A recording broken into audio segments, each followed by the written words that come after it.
Nama saya Marcel Petambunan. Kali ini kita akan membahas materi tentang teknologi multimedia berbasis komputer. Di pembahasan kali ini kita akan membahas ada beberapa bagian, yaitu pertama multimedia berbasis komputer, pengolahan pembelajaran berbasis komputer, pengolahan sumber belajar komputer, perilaku pengguna komputer untuk mendapatkan informasi, penggunaan komputer dalam pembelajaran, evaluasi program komputer, dan komputer sebagai media pembelajaran interaktif. Pertama, multimedia berbasis komputer. Dalam upaya mengemas formula pembelajaran melalui media komputer, perlu memperhatikan karakteristik beserta apapun canggihnya komputer. Tidak akan dapat mengalihkan fungsi pendidik karena pendidik merupakan faktor penting dalam proses pembelajaran. Melalui pendidiklah komputer dapat dimanfaatkan dalam proses pembelajaran, peserta didik, lingkungan, dan budaya setempat. Memanfaatkan komputer sebagai media pembelajaran. Teknologi komputer merupakan kemajuan teknologi multimedia yang bertaraf canggih menjadi satu karakteristik yang tidak bisa diabaikan dalam keseluruhan hidup modernisasi dan akselerasi di saat ini dan masa depan. Sistem pembelajaran yang berbasis komputer menjadikan peran yang dimainkan oleh komputer dalam kelas tergantung pada tujuan pembelajaran itu sendiri. Selanjutnya, langkah-langkah memanfaatkan komputer sebagai media pembelajaran. Langkah-langkah memanfaatkan komputer dalam menjalankan peranan yang penting sebagai media pembelajaran untuk meningkatkan mutu pembelajaran, yaitu menentukan sasaran dan tujuan pembelajaran. Kedua, membuat isi pembelajaran dan menentukan di mana dan bagaimana komputer bisa digunakan secara efektif. Ketiga, memberikan penilaian terhadap metodologi yang ada atau secara konvensional. Menentukan di mana komputer bisa digunakan untuk meningkatkan pencapaian dan tujuan pembelajaran, untuk memperbaiki kekurangan metodologi tersebut, untuk memaksimalkan kegunaan komputer dan lebih efektif. Keempat, merancang proses pembelajaran secara operasional. Penggunaan komputer dalam proses pembelajaran. Keterampilan pengguna menggunakan suatu teknologi merupakan salah satu ciri khas dalam menentukan keberhasilan teknologi tersebut. Begitu juga dengan penggunaan komputer dalam proses pembelajaran, yaitu kebutuhan pembelajaran untuk pendidik. Salah satu cara pendidik untuk yang profesional adalah mempunyai berbagai keahlian dan pengetahuan dan menjalankan proses pembelajaran yang efektif. Kedua, kebutuhan pembelajaran untuk peserta didik. Sebelum menggunakan komputer dan softwarenya, peserta didik perlu memiliki urutan keterampilan berikut ini, yaitu pertama, pengetahuan tentang komputer dan cara mengoperasikannya. Kedua, kemampuan mengoperasikan software dan yang digunakan. Ketiga, pemahaman tentang operasi dan proses pengaturan keselamatan. Keempat, pengetahuan tentang cara mengatasi masalah yang timbul. Kita masuk ke bagian kedua, yaitu B, pengolahan pembelajaran berbasis komputer. Teknik pemantauan. Pemantauan aktivitas dan pencapaian pembelajaran merupakan teknis yang penting dalam proses pembelajaran menggunakan komputer. Menurut Geiser Vertrau 1989, tujuan pembelajaran perlu dicapai pada setiap waktu. Dalam proses pembelajaran berbasis komputer, komputer memikul separuh dari tanggung jawab mengajar, dan programnya lebih tertumpu pada aktivitas individu dan kelompok kecil. Penyimpanan laporan atau recording keeping. Penyimpanan laporan dalam pembelajaran menggunakan konsep bisa dilakukan secara manual atau otomatis. Penggunaan perangkat lunak, software, dan materi pembelajaran. Perangkat lunak berkaitan dengan ketersediaan atau availability, prosedur atau manual, dan bantuan teknikal. Teknik pembelajaran secara individu. pengolahan secara individu, yaitu pertama menjelaskan program-program yang bagi peserta didik. Kedua, menentukan jadwal harian dan mingguan untuk setiap kegiatan dan tindak lanjut program pembelajaran bagi peserta didik. Ketiga, melakukan pemantauan tentang kemajuan dan pencapaian peserta didik dan berinteraksi dengan peserta didik tersebut berkenaan dengan pemantauan hal tersebut. Keempat, menyediakan bantuan yang sewajarnya selama atau setelah proses pembelajaran dan memastikan bahwa peserta didik memahami semua aspek dalam proses pembelajaran yang diikutinya. Kelima, melakukan pengawasan pada 1 atau 2 sesi pertama pembelajaran dengan terperinci, memperbaiki kesalahan-kesalahannya jika ada. Keenam, memberikan kesempatan kepada peserta didik agar dapat memulai sesi pembelajaran dengan baik, kemudian melakukan pengawasan tentang laporan dan pencapaian serta kemajuannya selama proses pembelajaran. Ketujuh, memberi dorongan dan pujian terhadap keberhasilan pencapaian diraih oleh peserta didik. Selanjutnya, menjelaskan pentingnya pembelajaran itu dan hubungannya dengan program pembelajaran yang lain. Kedelapan, keberhasilan peserta didik secara keseluruhan dengan berkala. Kemudian memberikan kegiatan pengayaan. 9, menciptakan proses pembelajaran menjadi sesuatu yang menyenangkan dan bermakna. Bahan-bahan dan alat-alat pembelajaran sudah tersedia apabila diperlukan, memberikan kesempatan pembelajaran dan berinteraksi secara individual dengan pelayanan yang memuaskan sesuai dengan kemampuan lembaga pendidikan atau pendidik.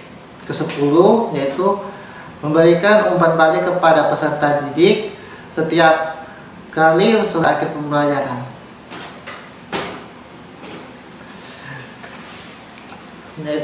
Selanjutnya, teknik pengelolaan pembelajaran secara berkelompok. Pertama, mengenali peserta didik yang dapat bekerja sama dan membantunya untuk mencapai tujuan pembelajaran. Kedua, menjelaskan hubungan antara kegiatan yang dilaksanakan dan topik yang sedang dipelajari kepada kelompoknya. Ketiga, memberikan waktu yang cukup untuk bekerja kelompok dengan alokasi waktu yang diberikan. Keempat, dorongan dan membangkitkan minat kepada setiap peserta didik agar mempunyai motivasi diri untuk belajar. Kelima, memberikan pengawasan tentang kemajuan dan pencapaian peserta didik secara individu dan berkelompok. Bagian ketiga yaitu C, pengolahan sumber belajar komputer.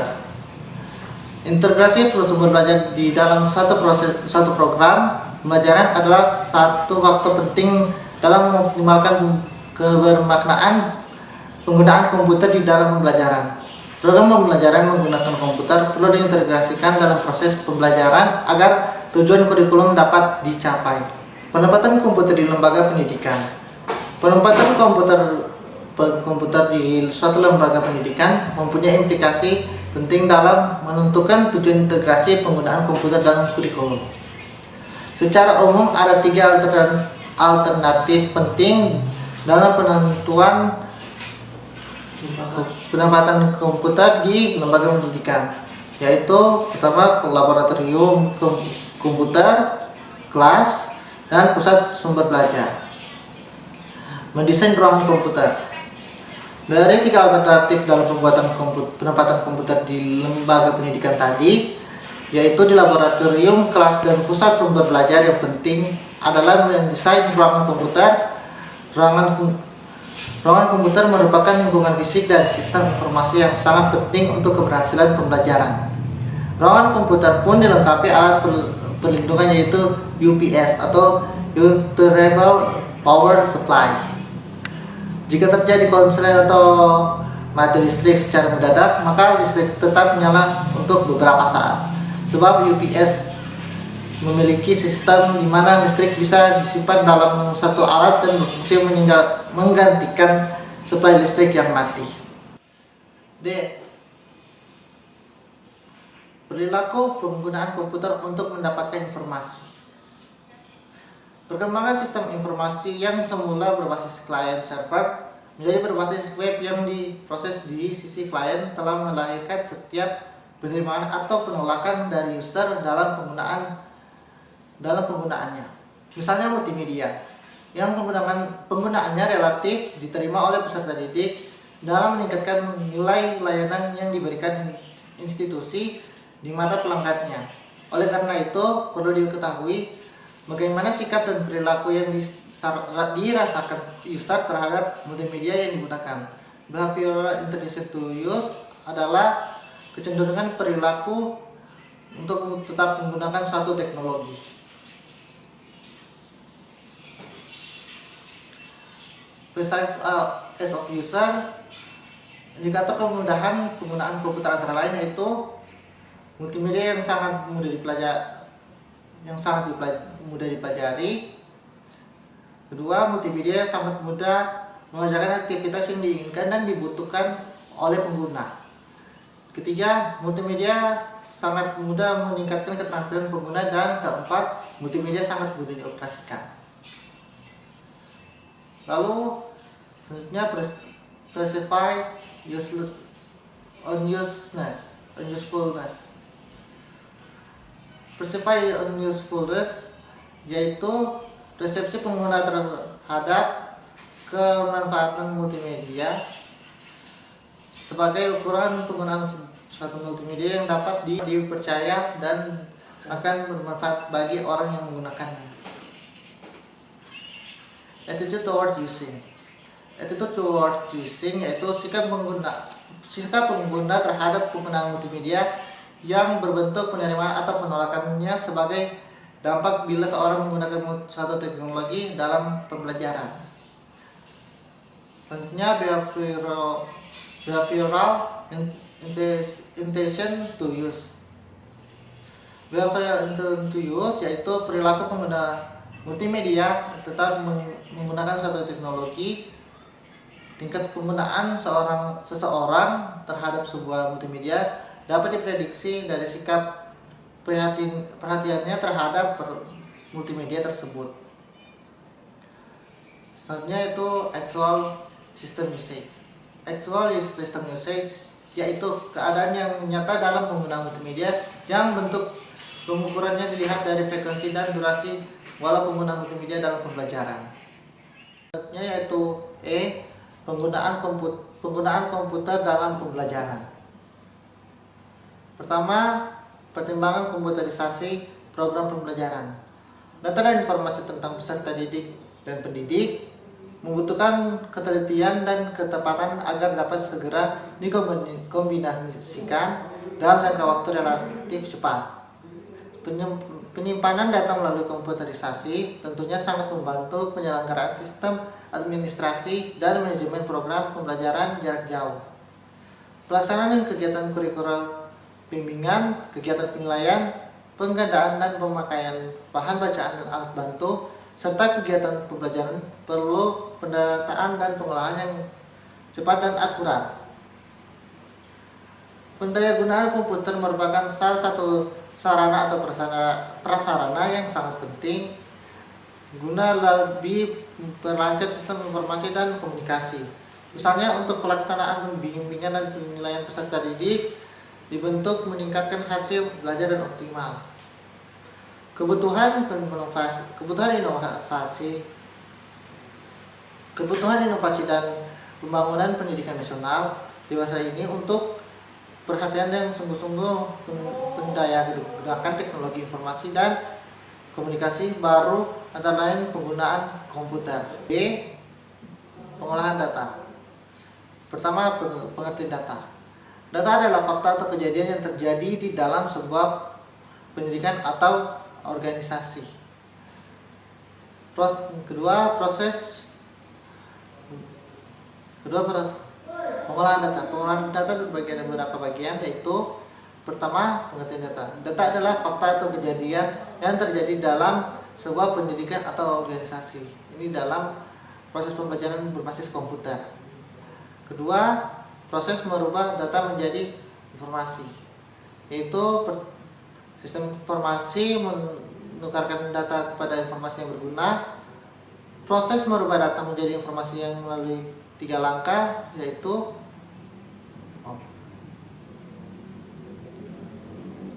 proses merubah data menjadi informasi. Sistem informasi menukarkan data kepada orang informasi yang berguna. Proses merubah data dapat menjadi informasi melalui 3 langkah atau 3 strategis, yaitu pertama, membangun data warehouse sebagai representasi sumber data yang ada dalam lembaga pendidikan. 2. Menciptakan data mart sebagai representasi data yang saling berhubungan secara kontekstual. 3. Menyusun dynamic report sebagai representasi informasi yang dibutuhkan oleh pihak manajemen dari pihak pengguna. 4. Tipe data. Ada beberapa tipe data, antara lain pertama, data format, data terformat, yaitu untuk menyimpan informasi seperti format waktu, tanggal, atau jam. 2. Ada data teks, yaitu untuk menyimpan data yang banyak seperti makalah yang berisi buku atau isi buku. Data audio yaitu untuk menyimpan data yang berbentuk suara atau bunyi. Data video yaitu untuk menyimpan data video yaitu untuk menyimpan data berbentuk visual peristiwa kejadian atau kegiatan tertentu. Computer Assisted Instruction atau CAI. CAI menggunakan komputer sebagai satu bagian integral dari satu sistem pembelajaran. Para peserta didik pada umumnya terlibat dalam interaksi 2 arah dengan komputer melalui satu terminal. Computer aided learning atau CAL. Pertama, pengertian computer aided learning atau CAL. Proses pembelajaran perbentukan komputer diantaranya menerapkan sistem computer assisted learning,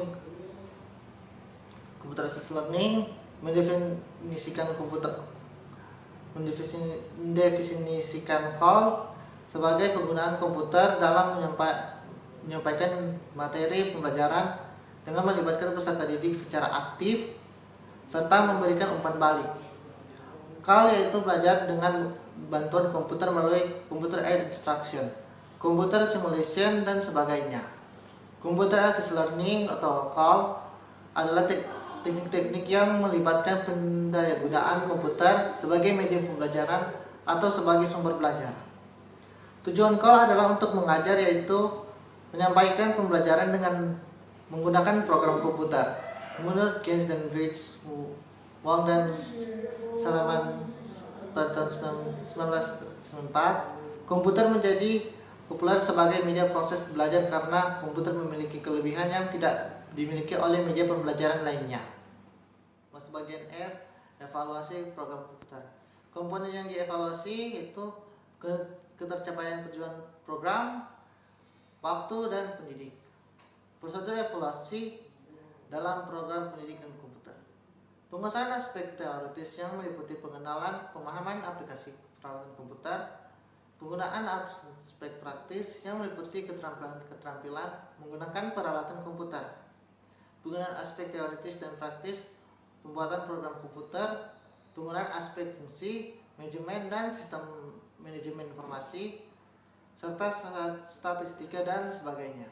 Pengetahuan khusus yang bertalian dan dengan bidang pekerjaan yang di komputer sebagai media pembelajaran interaktif.